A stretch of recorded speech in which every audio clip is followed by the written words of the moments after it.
Hey everyone, welcome back to this week's episode where we're going to do 10 items that you should have in your kitchen that will make it a little bit more well-rounded when you go to tackle any recipe. I think that these 10 things will help you day to day in your kitchen for those special events. They are like your workhorses of the kitchen. I accumulated mine through like years of like finding things for free on buy nothing groups, getting them at local shops, every once in a while stopping in and seeing what other like chefs are getting rid of. So by all means, you don't have to go out and get every single thing to have a functioning kitchen.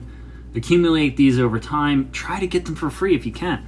I will put links below that will have affiliates to Amazon so that if you want to go look and support me in some way and you buy off Amazon, that would be great. Those go towards buying food for the demonstrations on this channel and towards making this easier for me when I have to buy a new camera or new lighting or anything. With that being said, here are the 10 pieces of equipment I think you should have in your kitchen. First up is a decent chef's knife. Some of the ones here stay in my kit for work, but I always have a decent one at home along with a petty knife. I firmly believe that with these two knives, you can do pretty much anything from beginner to advanced when it comes to knife cuts. For someone who's not too familiar with how to sharpen their own knife, I highly suggest a knife made from a harder steel that holds its edge longer. That way you don't have to take it in to get sharpened. You can kind of keep it sharpened with tools at home. Look into anything by Wusthof. That's what they gave us for culinary school to start, and I enjoyed it for a long time.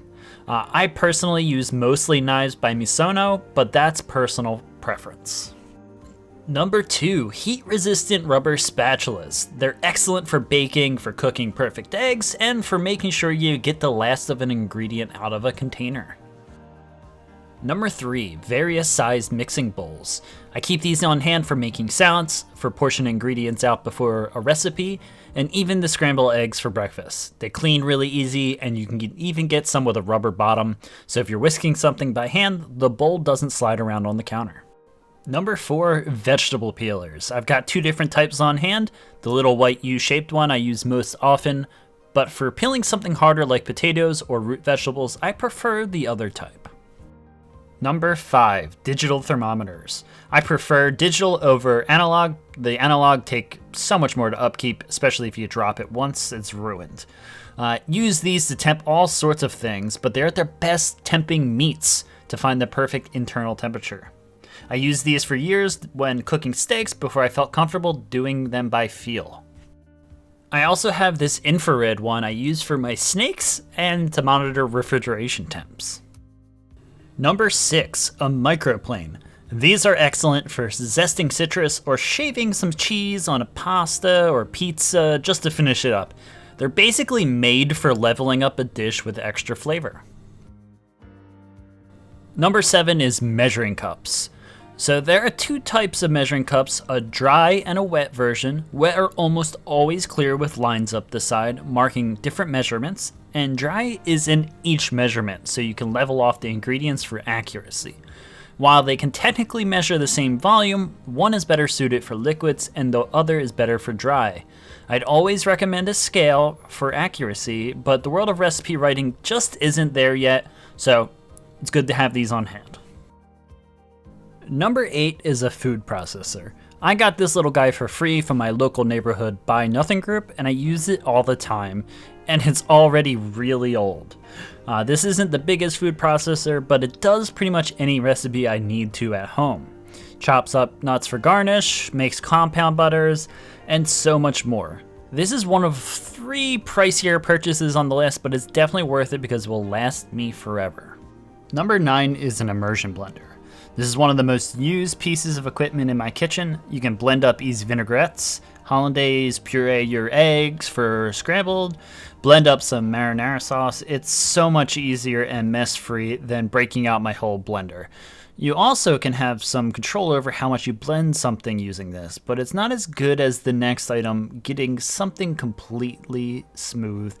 And that next item is Number 10 is a really good blender. Mine isn't variable speed, which would be good for precision blending, but one of these can do the job just fine. You can just pulse, you can figure out where the perfect spot is by blending not as long, still just as good. This is perfect for getting a very smooth final product because these can blend almost anything. They're also really great for making frozen margaritas. Okay, now this last one is a bonus and it's not absolutely necessary, but I use it very often in my KitchenAid.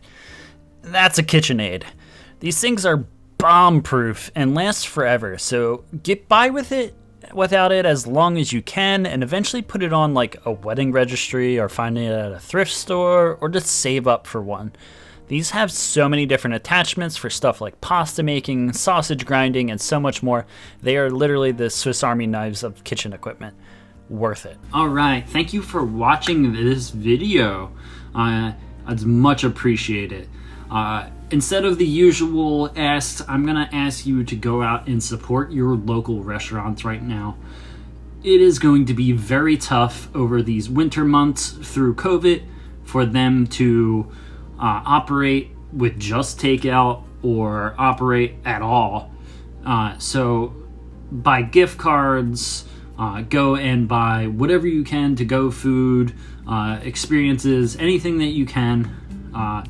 These are going to be tough times and you want them to be on the other side when you want to go celebrate and when we can all get back to normal. That being said, have a magnificent day and may your quest for food knowledge be bountiful.